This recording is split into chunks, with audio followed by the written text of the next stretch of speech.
saw a thing that Ellen got COVID. Ellen DeGeneres? I'm so tired of how people are treating our Ellen. Makes me angry. I'm enraged. Yes. All right. Ophira Okay. Eisenberg is hanging backstage with me because that's the kind of gal she is. And this is the special stuff that we bring you when you hang with Langan and Ophira. All right. You wrote that book, Screw Everyone, Sleeping Your Way to Monogamy. Yeah. Come on. Give us some dirt. Give us like a story or two of some Okay. crazy All guy. right. How about, okay, I'll give you something. I did one of my high school boyfriend was the bass player in a U2 cover band called B4. I liked the lead singer, but he didn't like me, so I went for the next person. I call it the Ringo Starr rule. Anyone in the band is good enough. So there was a house party. They were going to play a house party. A friend of mine had a house party, so the band was going to play the house party. Very exciting. So they set up all their equipment and they're playing, U2's hits of the time, with Joshua Tree album, With or Without You, Streets Have No Name, all this stuff. I get to be the girlfriend of one of the people in the band. I feel amazing. Yeah. And then they take a set break. We're in high school. What is a set break? But they take a set break, and the bass player, is feeling pretty good about himself, right? He's just been playing. He's all revved up on his own endorphins, and it's like time to make out and do something. Yes. So we go to the makeout room in the house party, which was the furnace room. It was just the only other empty room in the house, the furnace room where they have the boiler, the furnace. Very Canadian, by the way. Did you have a furnace in your house? Okay, good. So we're like basically lying down on the cement with a furnace burning in the back of us, making out. And he all of a sudden he's like, I'm gonna go down on you.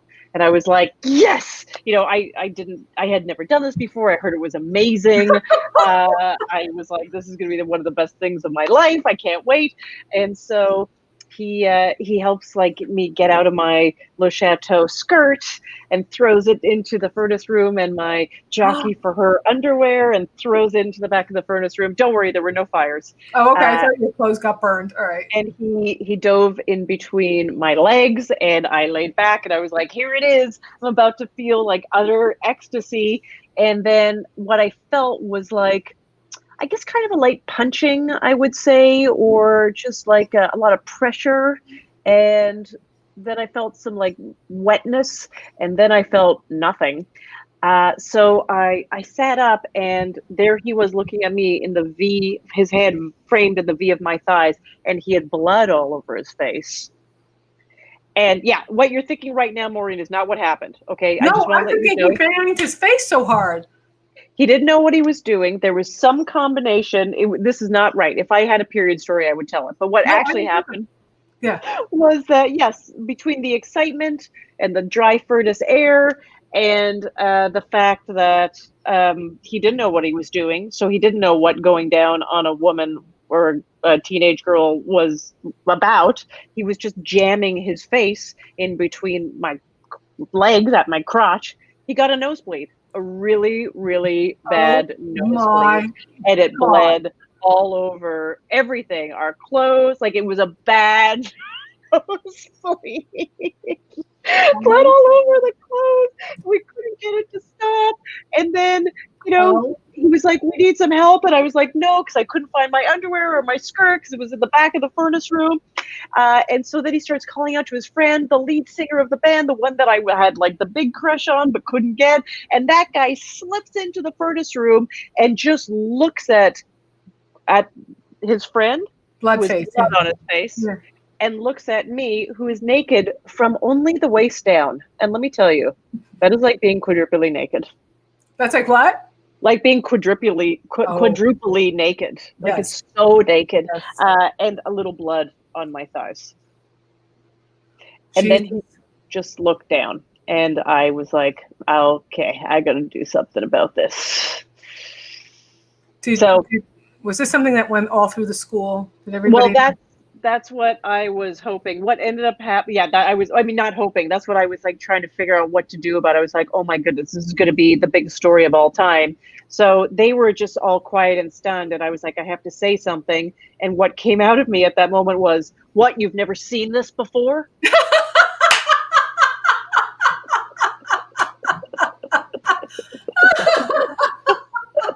No, and nobody has since.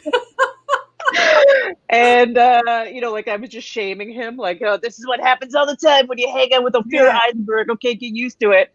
And then I commanded him to go get some ice and Kleenex. I don't know. I commanded. I know, maybe I could have been a good dominatrix. And then I found my skirt, my jockey for her underwear, gone forever. A gift to the furnace gods. Goodbye. And I ran upstairs to find out what people were saying. I left my boyfriend behind in the furnace room with his bleeding nose. And I found my friend Karen, whose party it was, and I backed her into the bathroom and I said, what have you heard? And she goes, oh, I just heard from the lead singer of B4 that there's been a little problem, but it's not anything he's never seen before.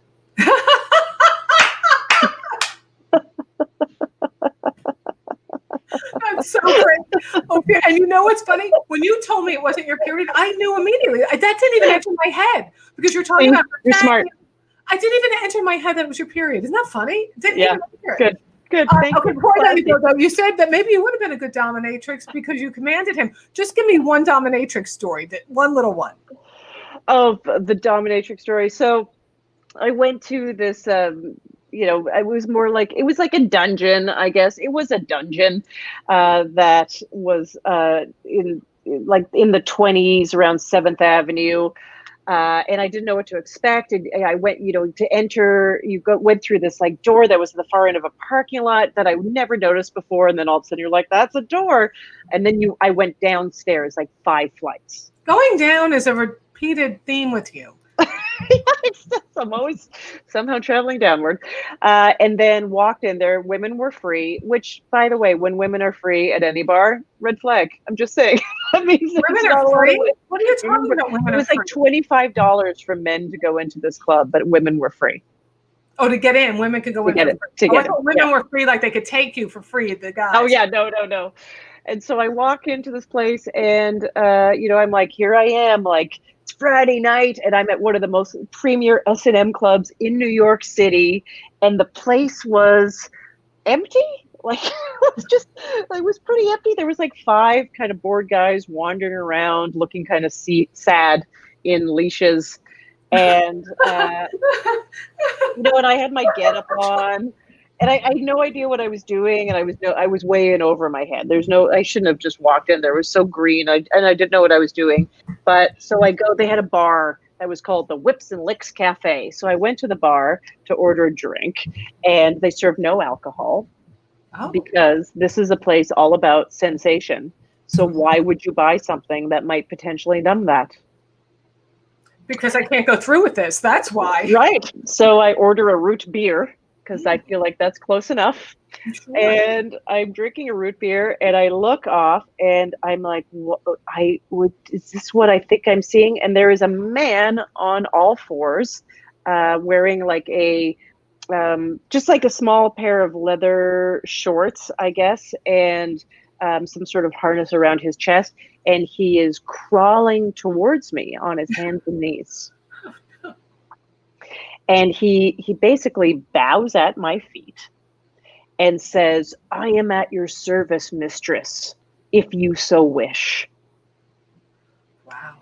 And I am not ready for this. And I do not know what to say. And but then I realize I can say anything. So I just go, not now. Maybe later. But you have to say it like that. Not now. Not now. Maybe later. And he bows and he scurries away. And I was like, okay, I'm going to have to deal with that now. Was there a maybe later? Well, what ended up happening was I was a friend of ours, David, was with me because I took a friend because I was too scared. Yes, you do. I don't know if he loves me telling this We story. won't say the last name. No, we'll Okay. off Yeah. of his business. So, so he was with me, and so we just looking around, like he thinks this is pretty funny. He's outside of it, and we go up to this other level where they have, the stocks, like you can put your. Oh, yeah, like you did when you were 5 in the horse farms. Yeah. Exactly. So he puts his hands through and is laughing, and he goes, "Now spank me." And I'm playing around and I'm spanking him and we're laughing, but all of a sudden a crowd appears to like watch this. This is now the spectacle. And so, and I am so afraid of always being an imposter. So I say to him, get into character. We're going to try to do this. And so I start spanking him like pretty lightly, but I'm just going like, you're bad. You're so bad. Very, very bad. And then I realize I don't even know what to say. I'm like basically doing Michael Jackson lyrics. But I'm just like, I don't know what to say. I don't even have the verbiage. And he's like, yeah. And it seems to be going over well. And then like someone puts their hand on my shoulder, and it is a guy that works at the place, and he wants to help me out. So he starts giving me like different, like a paddle and a little like kind of switchy swatter thing. And eventually my friend David is like, nah.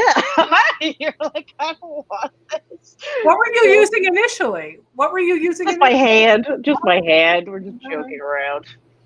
Oh my God. Ophira, you are so open and so real.